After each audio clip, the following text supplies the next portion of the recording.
ಜಾಗದಲ್ಲಿ ಇಂದಿರಾ ಕ್ಯಾಂಟೀನ್ ನ ನಿರ್ಮಾಣ ಆಗಿದೆ.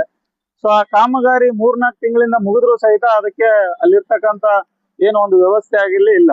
ಅದು ಹಂಗೆ ಬಿದ್ದಿರೋದ್ರಿಂದ ಏನು ಇದಕ್ಕೆ ಸಂಬಂಧಪಟ್ಟಂತ ಅಧಿಕಾರಿಗಳೇನಿದ್ದಾರೆ ನಗರಸಭೆಯಲ್ಲಿ ಅವ್ರು ಬಂದು ಪರಿಶೀಲನೆ ಮಾಡ್ಬೇಕು. ಫಸ್ಟ್ ಪರಿಶೀಲನೆ ಮಾಡಿ ಅದಕ್ಕೇನಿದೆ ಅದನ್ನ ಪ್ರಾರಂಭ ಮಾಡ್ತಕ್ಕಂತ ಒಂದು ಕಾರ್ಯವನ್ನು ಈಗಲೇ ಮಾಡ್ಬೇಕು. ಯಾಕಂದ್ರೆ ಇಲ್ಲಿ ಸುಮಾರು ನೈಟ್ ಟೈಮ್ ಅಲ್ಲಿ ಕಿಡಿಗೇಡಿಗಳು ಬಂದು ಆ ಗ್ಲಾಸ್ ಎಲ್ಲ ಹೊಡೆದಿದ್ದಾರೆ. ಸೊ ಅದು ಸಾರ್ವಜನಿಕ ಆಸ್ತಿಯನ್ನು ಸಾರ್ವಜನಿಕರೇ ಹಾಳು ಮಾಡಿದ್ರೆ ಇದು ಯಾವ ರೀತಿ ನ್ಯಾಯ ಅಂತೇಳಿ ನಾವು ಕೇಳ್ಬೇಕಾಗುತ್ತೆ.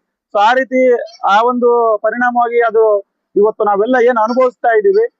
ಸೊ ಒಂದು ಹಸಿವು ಮುಕ್ತ ಕರ್ನಾಟಕ ಅಂತೇಳಿ ದೊಡ್ಡದಾಗಿ ನಮ್ಮ ಶಾಸಕರು ನಮ್ಮ ಇವರೆಲ್ಲ ಮಾತಾಡ್ತಾರೆ. ಆದ್ರೂ ಸಹಿತ ಇವತ್ತು ಕಟ್ಟಡ ನಿರ್ಮಾಣ ಆದ್ರೂ ಕೂಡ ಇವತ್ತು ಅಲ್ಲಿ ಕೆಲಸ ಪ್ರಾರಂಭ ಆಗ್ತಾ ಇಲ್ಲ ಅಂತಂದ್ರೆ ಇದು ದುರಂತ. ಇದು ಇವತ್ತು ಏನು ನಮ್ಮ ವಿಜಯನಗರ ಜಿಲ್ಲಾ ಕ್ರೀಡಾಂಗಣದ ಹತ್ತಿರ ಇರತಕ್ಕಂತ ಇಂದಿರಾ ಕ್ಯಾಂಟೀನ್ ಏನಿದೆ ಇವತ್ತು ಕಾಮಗಾರಿ ಪೂರ್ಣಗೊಂಡಿದೆ ಮತ್ತು ಗುತ್ತಿಗೆದಾರರು ಸಹ ನಮ್ಮ ಹೊಸಪೇಟೆ ನಗರಸಭೆಗೆ ಹಸ್ತಾಂತರ ಮಾಡಿದ್ದಾರೆ.